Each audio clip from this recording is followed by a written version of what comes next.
Okay, on the something and nothing question, let's stay with science for a moment.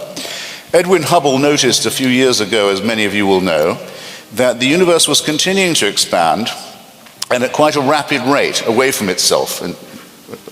But it was thought by people who were still thinking in what you might call Newtonian terms, that though that rate of expansion was remarkable and rather alarming, it would obviously have to start slowing down, decelerating at a certain point. To the contrary, it's recently been discovered by a very brilliant physicist, Lawrence Krauss, that in fact the rate of expansion is increasing and quite rapidly.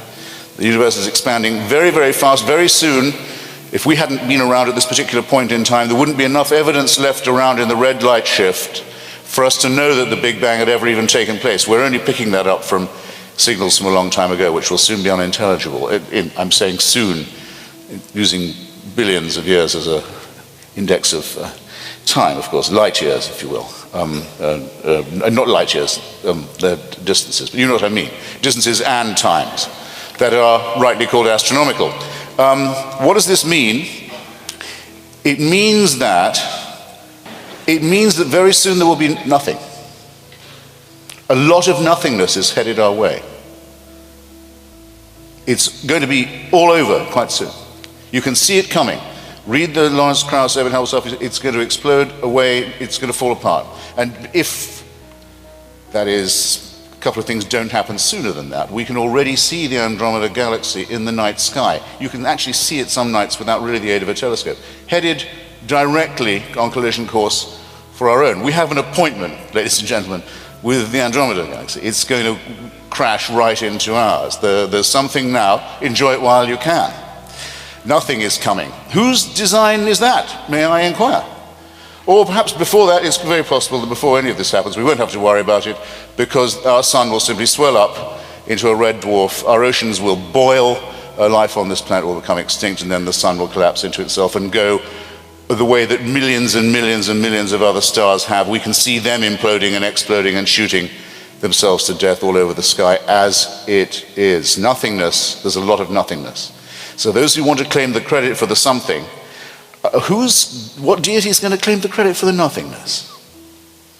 And who went to all this trouble, this fantastic explosion of nothingness, these infinite spaces of nothingness, and with the destiny of destruction written in every galaxy, in order to create this one privileged planet with this one very shivering, uncertain, vulnerable primate species on it that's only been here for 100,000 suffering years and has only been offered redemption for 2,000.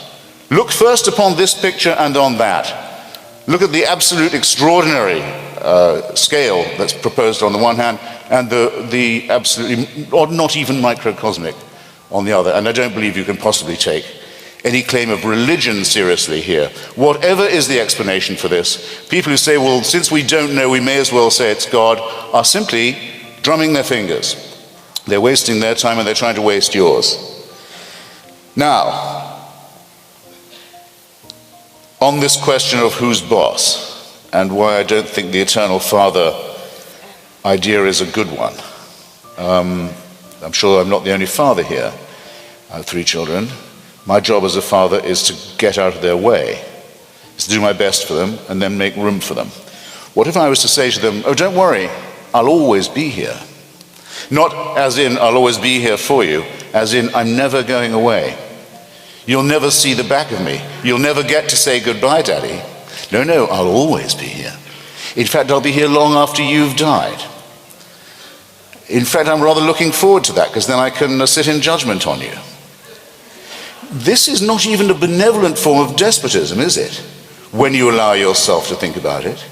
It's somewhat worse than I was saying before about the way that religion makes people first be terribly abject and then terribly solipsistic and arrogant and conceited. If it were true that all these things are attributable to an eternal Father who is unknowable except by those who claim, as Dr. Lennox does, sources of information denied to me and many other people, what would it mean at the minimum? It would mean we were living under an unalterable, unchallengeable dictatorship, which might or might not be benign. We've no assurance it would be benign. In my view, benign dictatorships are the worst, but that's another story.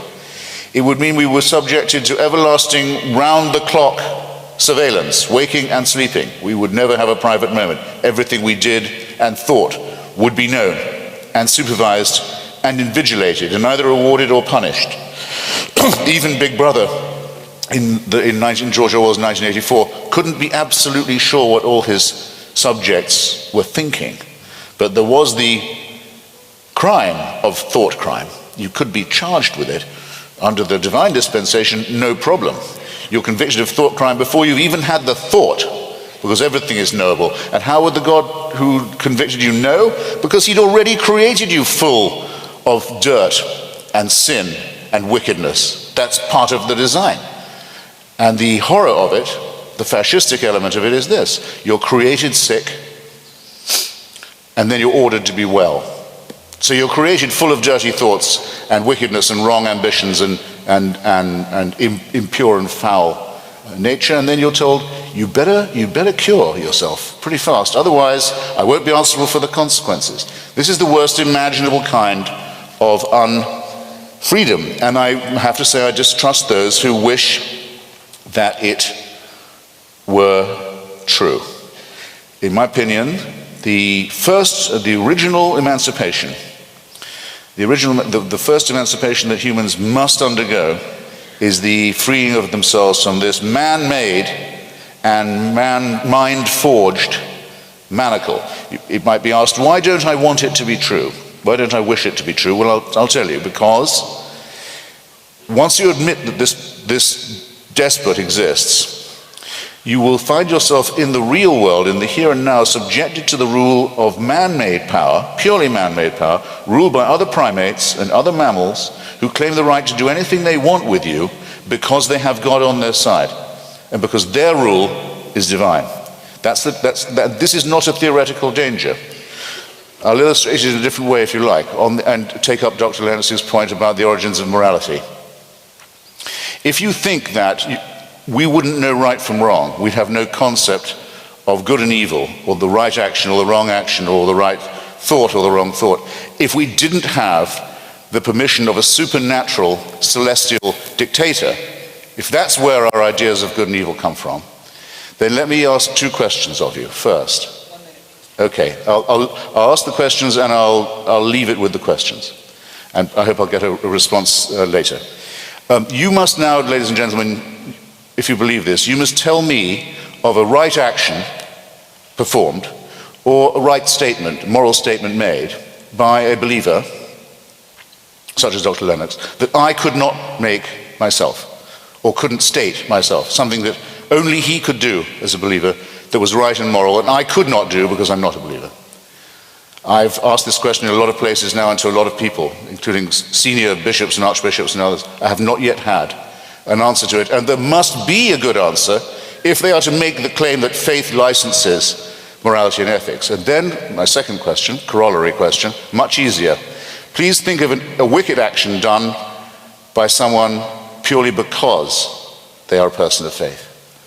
Think of an evil thing said or an evil thing done that is only done because the person is religious. You've already thought of one. The suicide bombing community is entirely religious, faith-based. The genital mutilation community is entirely faith-based. You know how it goes.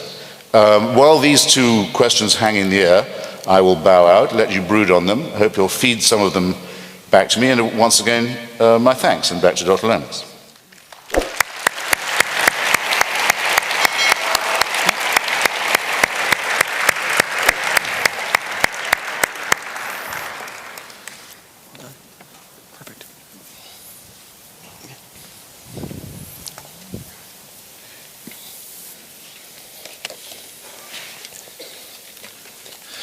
Well now, I'll not be able to deal with all of these, but let me do my very best to talk about them.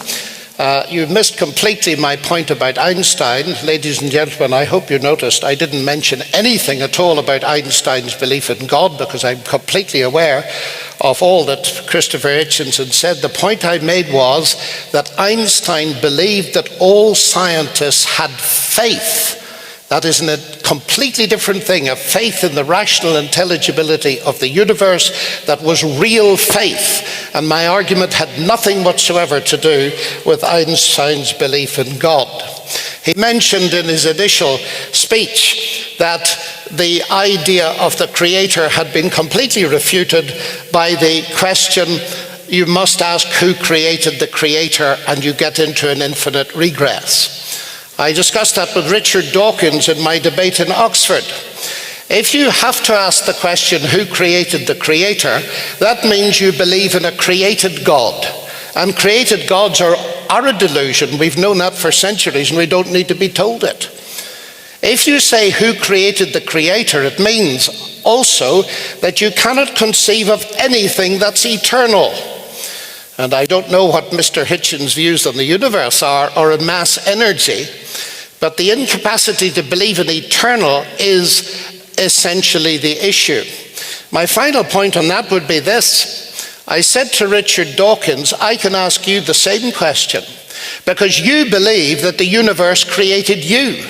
So I would like to know who created your Creator, but he doesn't seem to have an answer to that. Now then you referred to the universe and its expansion and collapse from the beginning to the end. And you said, what's the point of the whole thing? I would agree with you if I believed that the universe was a permanent phenomenon. But one of the things I understand from the New Testament is that the universe never was meant to be a permanent phenomenon, but is a stepping stage. I cannot go into what the Bible has to say about the notion of new heavens and a new earth, but I would simply want to say that this is something that is very clear in the Bible itself, which claims that the universe will end up in a massive heat death. This is something not new with science. And the point is that God is going to have a new manifestation. And that is why his plans are much bigger than we see within the confines of this present universe. But there was quite a lot of emphasis in Christopher Hitchens' talk on certainty. He said those who say they are certain are discredited. But he was absolutely certain when we spoke that supernatural is to be ruled out, that no one can know the mind of God. How is he so certain about that, if you can't be certain about anything? Ladies and gentlemen, I think this is actually important, because I would not like to give you the impression that my certainty is the certainty of arrogance. It's rather this, that I believe that behind this universe there is a God who loves you and me so much that he's taken the initiative and revealed himself to us. And the key question that underlines this whole discussion is this: is there such a thing as revelation? Because then it's not a question of arrogance, it's a question simply of accepting things for which there is evidence. So I would zero in to the central claim of Christianity, which is this: that God became human, the Word became flesh. And as a scientist, I want to say that my response to that is there any evidence for it?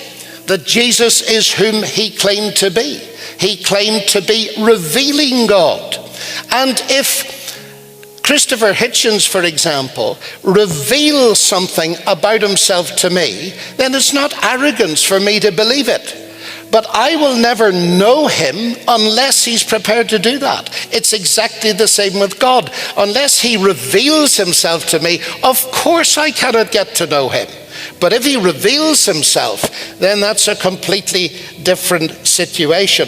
So it's got to stand or fall on the question as to whether there is any evidence for Christ's claim to be God. Because if he is God, then certainly there are some things that we can know about God for the simple reason that he has told them to us. And for me, of course, the central evidence is the fact that Jesus Christ literally rose from the dead on the third day.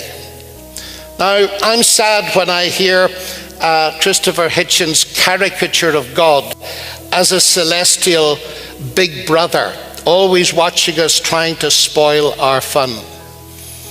That is an invented God, ladies and gentlemen. Because the God that I know is a God that cares for me and has created the possibility of a real relationship with me.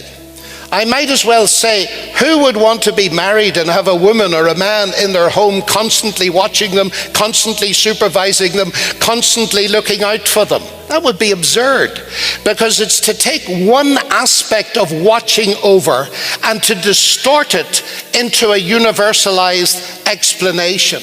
Ladies and gentlemen, aren't you glad that there are police in this country watching over you? Aren't you glad that there are people? Incidentally, I think Mr. Hitchens and I are enjoying the fact that you're watching us tonight. And it's not inhibiting us at all. We're enjoying it. There's a watching that's good, and there's a watching that's bad. And if you abolish God's watching, I notice that we ended up in the Orwellian situation in Eastern Europe with Big Brother watching. What did people think of that in 1989? They voted very clearly against that atheist kind of supervision. And it was in fact the Christians that led the silent revolution in Eastern Germany that knocked the wall down. There's a false kind of watching, and I agree with Mr. Hitchens on it, but there's a true kind of watching, because the relationship with God is not something that's forced. It's a real relationship of love. We've been given freedom. I heard a real caricature of the biblical story in saying that God had created us sick. God made a perfect world, ladies and gentlemen. But he made us in his image with the capacity of real freedom and real choice. So that if we say no to God, God will honor that choice. I wonder what Mr. Hitchens would want God to do with people that say no to him. He seems to have difficulty with the idea that God will honor the choice of those that say no. Why is that? Because God hates them and is some cosmic tyrant? Of course not. It's because God actually loves them. Now, these things are sometimes hard to grasp because there are so many distortions of God around in the world, and that's why, again and again, I come back to look at the person of Christ who reveals God to me, to look at his love and his friendship and his care. And if I ask myself the question, would I like to be in the company of that person permanently? My answer is a resounding yes. I can think of nothing more liberating and nothing more utterly magnificent that expresses the greatness of God. Now, we heard a challenge from Mr. Hitchens that he throws out all over the place. Can we think of a right action that can be made only by a Christian and not by an atheist? It's actually a very subtly interesting question to me, because there are certain presuppositions behind it that I'd like to briefly deal with in closing. One is this: from where I sit, ladies and gentlemen, whether a person is an atheist or a Christian or anything else, they are made in the image of God, and therefore they are moral beings. Therefore they're capable of seeing good and doing good. And sometimes my atheist friends could put me to shame.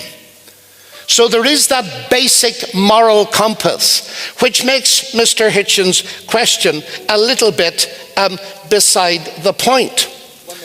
But if I were going to answer his question directly, I'm not convinced that William Wilberforce would have liberated slavery as he did if his motivation had been atheism.